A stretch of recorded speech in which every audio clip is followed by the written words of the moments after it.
Welcome to Mom's Talking Shit podcast. Tonight we're talking the latest episode of Married at First Sight Atlanta, Season 12, Episode 13, Unanswered Questions. Let's get right into it. But before we do, please like and subscribe so you can get all our podcasts. You ready, girl? I'm ready. I want to know why Virginia, I'm going to go into it, even though she's my favorite, is still complaining about not being able to go out every single weekend, drinking with her friends, crashing on her guy friend's floor. Like, what's the problem if I don't go home? That was a big deal this episode. So they met with the experts, Dr. Pepper and Pastor Cal. And Pastor Cal gave them an assignment when they were talking about their issues. And when Dr. Pepper was talking to Eric, she brought up that she thought that Virginia had a little bit of a drinking issue and that it wasn't okay and that it was all right for him to ask, can we just like lay off the drinking for a little bit and just get to know each other sober? He was a little bit hesitant about it. You could tell he was like, oh, she's not going to go for that. He said it. She's not going to go for that. So I just wanted to put that in once we're talking about your favorite couple. Okay, so you can take it away right there. Okay. So everything you said was accurate. And okay. So I think what was her she's going to thing? be upset. I think she's going to be upset if Eric comes home and says, every time we drink or every time we fight, we had been drinking. Let's take a break to see if we know each other sober. And I don't think she's going to like it either. Did you guys see it? Because she said he did it. Fuck. I missed it. Tell Girl, me. what is going on? I interrupt you during the best parts. Okay, so basically, and then they told her that she needed to address him on the certain situations like wanting to have kids and, stuff like that. And there's a deal breakers and, him being always, I'm done. He's always done. Can I elaborate? I think she said she sounded like she was more afraid or nervous to have kids, and she doesn't want to hear every time she mentioned it that it's a deal breaker and he's going to walk away. Right. And even when she does mention it later, he still says it's a deal breaker. I mean, I guess kids are important.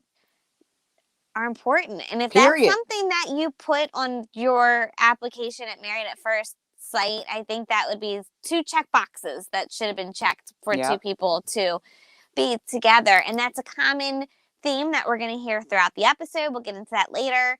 All right. So what I was basically saying about these two is that and the answer questions that they told him to go home and find out what you wanted to know. And so Dr. Pepper urges Eric to go home and tell her that, and he does. And lo and behold, she says that they would have had those arguments whether alcohol was involved or not. And you can already tell he kind of shut down because you can already tell she was not going to hear about no drinking. She's just too young-minded and too immature. And she also had a meeting with her sister, who I was more upset didn't keep it real. Tell your sister her ass is like signed up to be married and not signed up as a joke. I agree. I agree. Yep, I agree. And the dog is still an issue. However, the therapist did mention to him that, it is her dog. You kind of have to be that dog's dad? Yeah. Give that dog his daddy. She compared it what if she had a child with somebody else or something, or if that was a real child or something. I think it's a little two different things, but I do think that she's basically saying don't push it. Just call it her dog and still train it. But whatever. Right. So I'm interested to see how they grow, because I'm sure they will. Next week. To the train wreck. Right to the liquor store. Okay. Next. Got me there. Clara and Ryan, because Ryan is in denial. They meet with a therapist. She's asking him, what's wrong? He said, not a thing. And of course, the whole time, the whole world is screaming at him, you won't sleep with her. Right. And, it's just a problem. So I want to point out that Ryan's parents, and I've said this in other podcasts, are both ministers. I think that has a ton to do with why he has not slept with her yet. Now, whether or not in real life he really makes these people wait, we don't know that. It's true. I think it's a lie. I'm going to call BS. I feel like he's on TV maybe trying to be goody for mom and dad. That's my opinion. Now, do you think that's a wrong thing, No, though? Or do you I think... feel like, why does he have to sleep with her? It's only been, what, 6 weeks? I'm thinking What? about the last thing you said last time. Calm your vagina. Calm down your vagina, Clara. Like, and okay, and the fact that they are not, when Pastor Cal asked her, what does she rate the marriage? She said 10 out of 10. He was like, you're never a 10 out of 10. Like, there's never not any issues. And if there's not, it's because nobody's really speaking how they feel. He urged her to go ahead and tell him how you feel. And then Dr. Pepper urged Ryan to tell Clara, ask her how she feels about he's been putting her off sexually. The whole world was sitting there like, come on, dude, you got to know this, like how you're making her feel. So they go home and they put this on, and Clara, again, kind of shuts down. You peep that? Like, she is going to go with the flow, I feel like. I do, and I think she should go with the flow. Mm-hmm. And maybe the other problem is he needs to figure out how to please her in other ways, because she's already acknowledged that he's getting his every night and she's kind of left hanging. So he's got to work with her in some way, because obviously he's not too holy to be doing something in the bedroom. Yeah, So it's a little bit. So also she like reveals to Dr. one-sided. Pepper that she's in love with him. And that she was going to tell him that. Like, I don't know how that's going to go over to a guy who's never been in love. I think it's going to hurt Allegedly. her feelings, because she's going to want him to say it back, and he's not going to say it back, and it's going to hurt her feelings. So I'd be a little bit guarded to say it, but then again, if you love him, I guess let him know you love him. Let him know. See what he says, but you can't be upset when he doesn't like, what you don't, when you don't like what he says back. Don't say it expecting to hear it back. Right. Say it just to let the person know. Right? Agreed. Okay.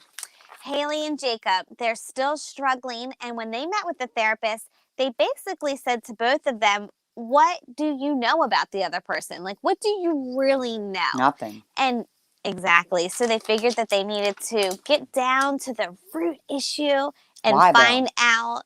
I don't fucking know. Another couple I'm bored about. Okay. It is. It is. And they she's never going to be real about why she don't like him anymore. So listen, unless she's ready to spill that tea. Then we don't want to hear it. Tell us why. Tell us what happened that night. Because it was all smooth sailing until then. Inquiring minds want to know. Tell us. We're going to leave it at that. Okay. But they're boring. They're just trying to get by the next episodes. We know they're not going to make it because obviously they don't like each other. Nope, not at all. All right. Moving on to Brianna. Paige. Oh, Kristen. Oh. Yeah, I just wanted to get them over with. Get it over with? Yeah, so they met with Paige, and she's still like, oh, it doesn't serve me, but I want to know why. Why did he sign up for this? Because he wanted the attention, Paige. But you got to hang in there for your paycheck, so I get it. And then, what? You want to break us down to Pastor Cal and Paige. Tell us what happened. So, Dr. Pepper and Paige met up, and Dr. Pepper was just basically keeping it real. Said that he was an extreme narcissist. She diagnosed his ass, and I would say that was pretty accurate. Everybody knows he's a narcissist, and they don't need a PhD to identify it. I was on Reddit, and I saw the funniest meme that I uploaded to our page on Instagram, and you guys got to check it out. It said it's a picture of it was him and Paige, and it says soulmates, but somebody took his face and put it on Paige's, and it's just them, his self twice, and it's like, yes, perfect. He is his own soulmate. But yes, he's a extreme narcissist. So Dr. Pepper's like, come on, girl, onward and upward. What are you still doing here with this guy? And I don't know what Paige is doing. She's exhausting me. Right. Fast forward.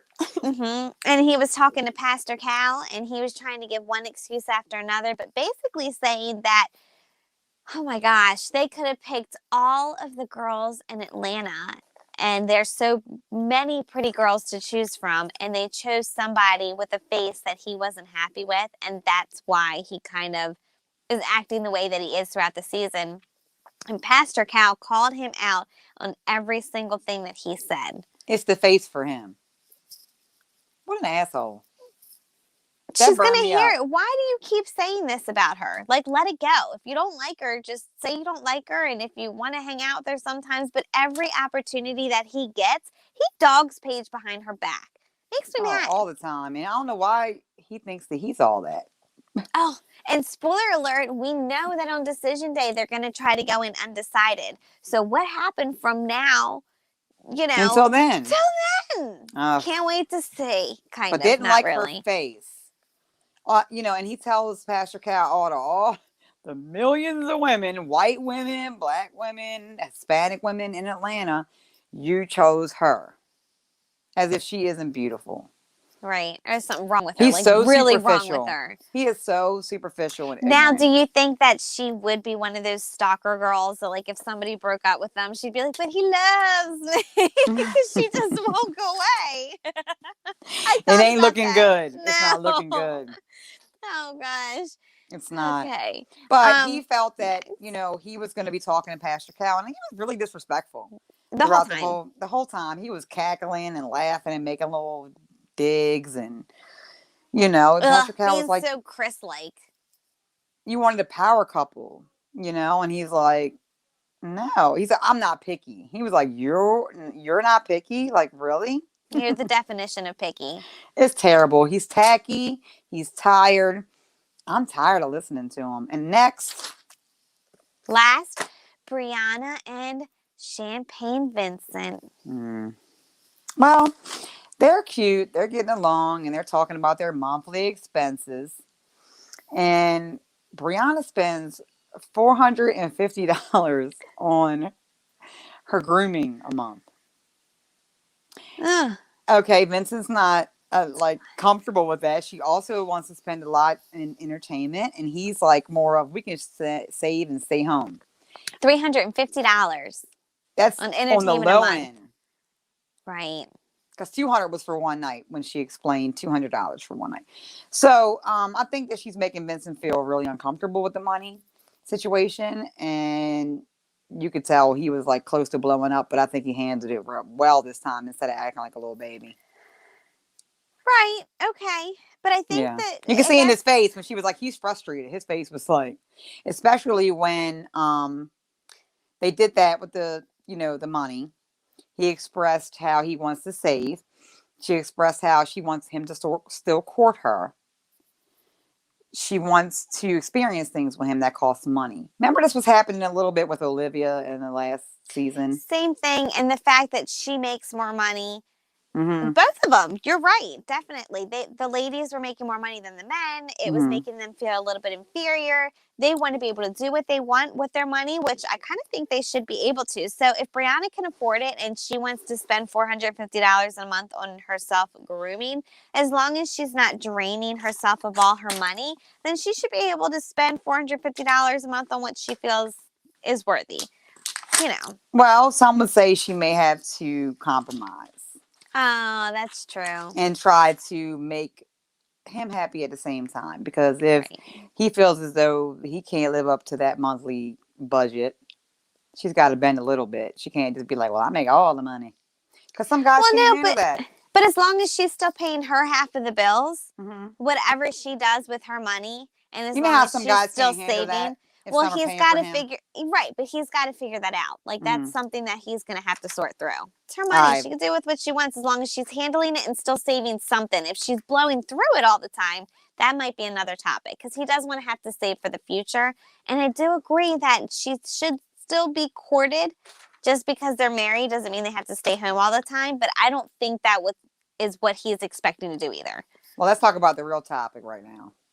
What? How is she flipping on pregnancy? Like, she is another one that's afraid to be pregnant. And so, listen, these guys are getting into this marriage, and, most people want to have kids. And it's like, you can't, I wouldn't want to rob somebody from that experience if they wanted to have kids and I, didn't want to have kids. And that's usually a deal breaker. I agree.